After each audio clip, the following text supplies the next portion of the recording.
Assalamualaikum warahmatullahi wabarakatuh.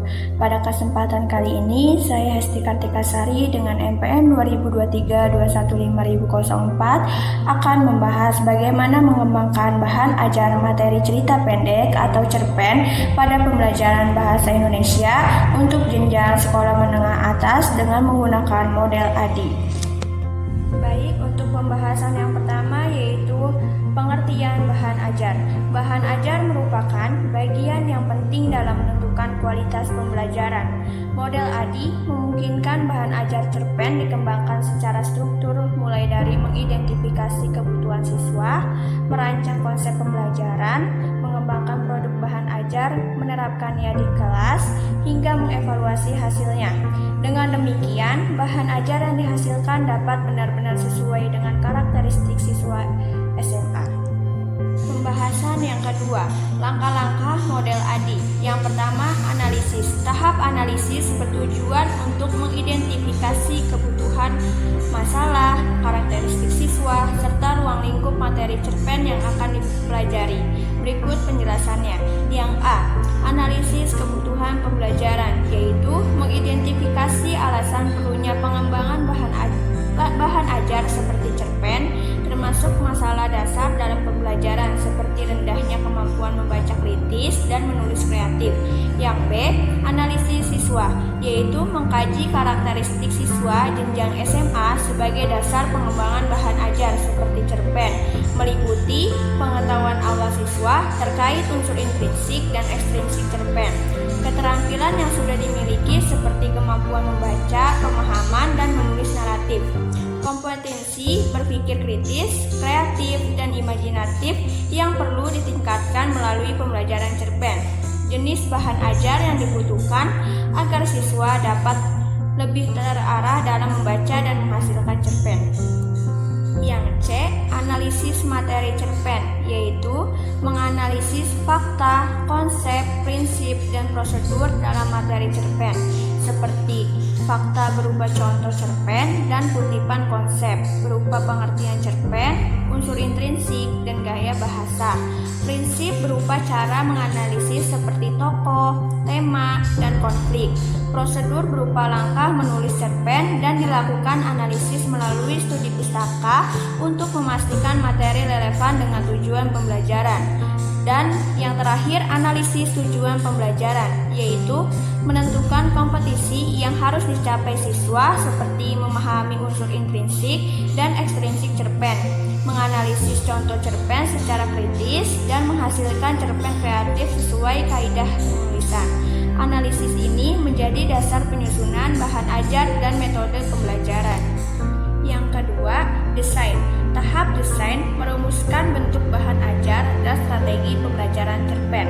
Kegiatan pada tahap ini meliputi menyusun rancangan bahan ajar cerpen berdasarkan kompetensi inti atau KI dan kompetensi dasar atau KD untuk jenjang SMA, menentukan metode pembelajaran, misalnya membaca terpadu, diskusi kelompok, project based writing, mendesain media pembelajaran seperti lembar kerja analisis cerpen, rubrik penilaian, modul menulis cerpen, contoh-contoh cerpen yang relevan, dan menetapkan alur pembelajaran dari pengenalan cerpen hingga produksi cerpen oleh siswa. Yang ketiga, pengembangan. Tahap ini merealisasikan rancangan desain menjadi bahan ajar pembelajaran yang siap digunakan di kelas. Kegiatan meliputi membuat, memodifikasi, dan menyempurnakan bahan ajar seperti modul pembelajaran cerpen, LKPD analisis cerpen, contoh cerpen, dan tafsirannya. Panduan menulis cerpen, memastikan bahan ajar sesuai tujuan pembelajaran, memilih bahan ajar terbaik dan paling efektif untuk digunakan dalam pembelajaran cerpen. Yang keempat, implementasi. Tahap ini menerapkan bahan ajar cerpen pada situasi nyata di kelas SMA. Kegiatan implementasi berupa guru menyampaikan materi cerpen sesuai rancangan. Siswa mengikuti kegiatan membaca, menganalisis, berdiskusi, hingga menulis cerpen, dan melakukan evaluasi awal sebagai umpan balik untuk perbaikan bahan ajar. Dan yang terakhir, evaluasi. Evaluasi bertujuan untuk menilai keberhasilan dan efektivitas bahan ajar serta proses pembelajaran cerpen. Terdiri dari evaluasi formatif dilakukan setiap akhir pertemuan, misalnya evaluasi bacaan cerpen mingguan, penilaian analisis unsur intrinsik, umpan balik pada draft cerpen siswa. Evaluasi sumatif dilakukan pada akhir pembelajaran berupa tes analisis cerpen, karya cerpen akhir siswa.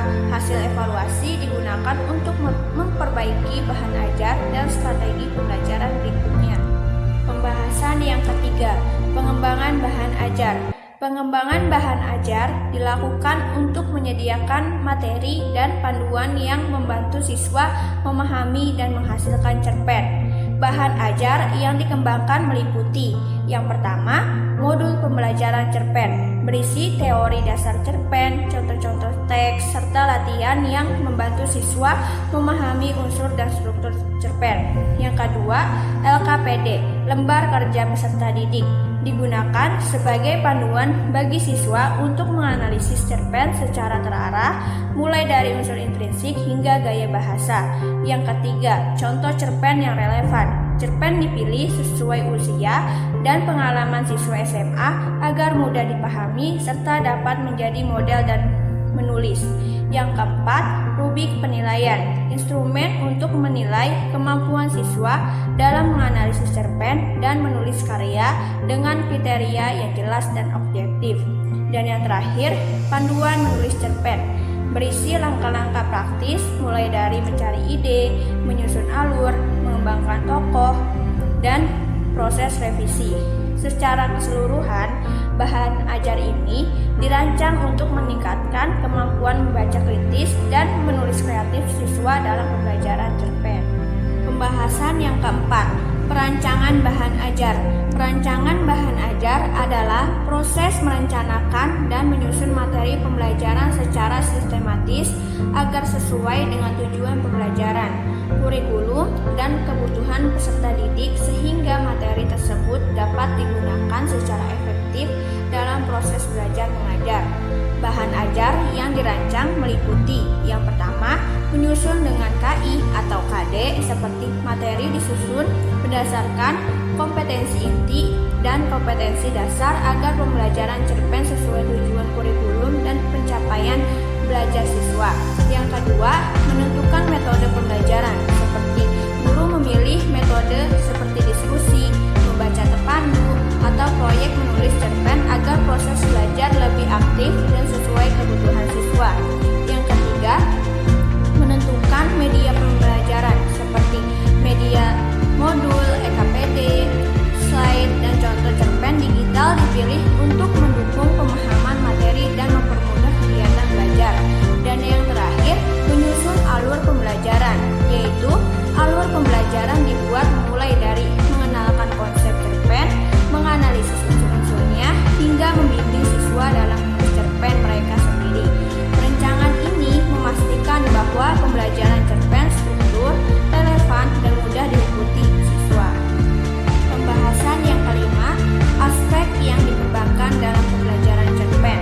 Yang pertama, materi teori cerpen, yaitu berisi penjelasan mengenai unsur intrinsik, gaya bahasa, dan struktur cerita untuk membantu siswa memahami konsep dasar cerpen. Yang kedua, latihan analisis cerpen, yaitu disusun untuk melatih kemampuan siswa dalam mengidentifikasi unsur cerita dan menafsirkan makna secara kritis. Yang ketiga, latihan menulis cerpen, yaitu bertujuan untuk mengasah kreativitas siswa melalui kegiatan menyusun ide, mengembangkan alur, dan menyusun cerita secara utuh.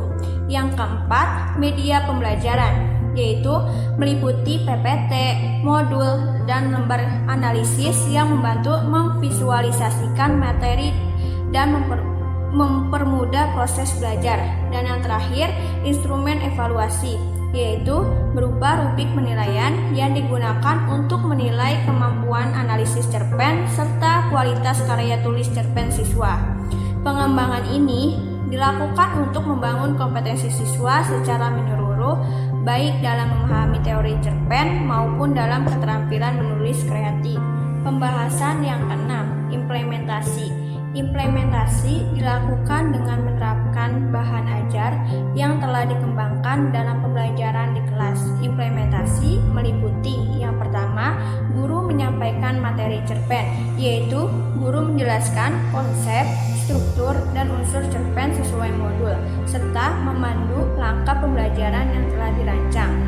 Yang kedua, siswa membaca dan menganalisis cerpen, yaitu siswa membaca cerpen yang ditentukan lalu menganalisisnya dengan bantuan LKPD dan Rubik agar analisis lebih terarah.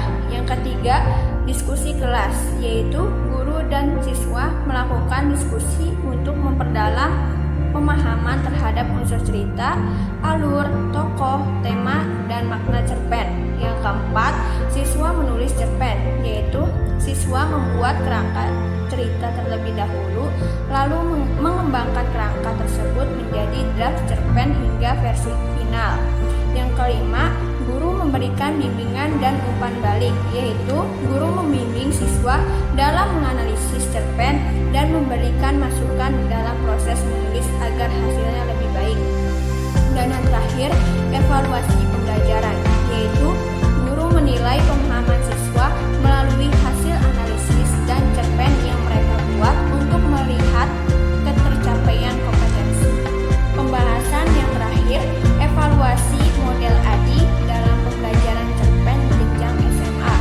Yang pertama, evaluasi formatif dilakukan pada setiap tahap seperti analisis, desain, pengembangan, dan implementasi untuk memastikan pembelajaran berjalan sesuai tujuan. A. Saat pembelajaran berlangsung, yaitu mengamati keaktifan siswa dalam membaca, menganalisis, berdiskusi, menulis cerpen, mengecek pemahaman melalui pertanyaan, lisan, dan refleksi singkat, dan mengoreksi kesulitan yang dialami siswa, misalnya memahami tema, alur, atau membangun konflik cerita. Yang B, pada proses analisis cerpen, yaitu menilai sejauh mana siswa mampu menggunakan LKPD dan Rubik analisis, memperbaiki kelemahan pada instruksi atau materi jika siswa masih kebingungan. Dan yang terakhir, pada proses penulisan cerpen, yaitu memberikan umpan balik atas struktur cerita, kelengkapan unsur intrinsik, kreativitas, dan keterpaduan alur, serta mengevaluasi apakah pedoman dan contoh sudah cukup membantu. Selanjutnya, yang kedua, evaluasi sumatif dilakukan di akhir pembelajaran untuk melihat ketercapaian tujuan. Yang A, penilaian hasil belajar, yaitu analisis cerpen, ketetapan identifikasi unsur, kedalaman analisis, penggunaan bahasa, produk cerpen, orisinalitas, struktur yang jelas seperti alur, tokoh, konflik, dan amanat, serta kreativitas bahasa menggunakan rubrik penilaian agar objektif. Yang B, penilaian sikap dan proses, yaitu kerjasama saat diskusi, kedisiplinan, menyelesaikan tugas, dan merespon siswa terhadap umpan balik. Dan yang terakhir, penilaian ketercapaian tujuan pembelajaran, yaitu penilaian dilakukan untuk melihat sejauh mana siswa memahami unsur-unsur cerpen, kemampuan mereka dalam menganalisis cerpen, serta keterampilan menulis cerpen sesuai struktur dan kaidah bahasa. Secara keseluruhan dapat disimpulkan yaitu penerapan model ADI dalam pembelajaran cerpen di jenjang SMA dapat meningkatkan kualitas proses dan hasil belajar siswa melalui tahap analisis. Kebutuhan siswa dan kompetensi yang harus dicapai dapat dipetakan dengan jelas. Pada tahap desain dan pengembangan, materi, LKPD, Rubik, serta media pembelajaran disusun secara sistematis sehingga mendukung proses belajar yang terarah. Implementasi, pembelajaran berjalan efektif karena guru dapat membantu siswa membaca, menganalisis, berdiskusi, dan menulis cerpen secara bertahap. Tahap evaluasi yaitu memastikan bahwa pembelajaran mencapai tujuan, baik melalui evaluasi proses maupun hasil akhir.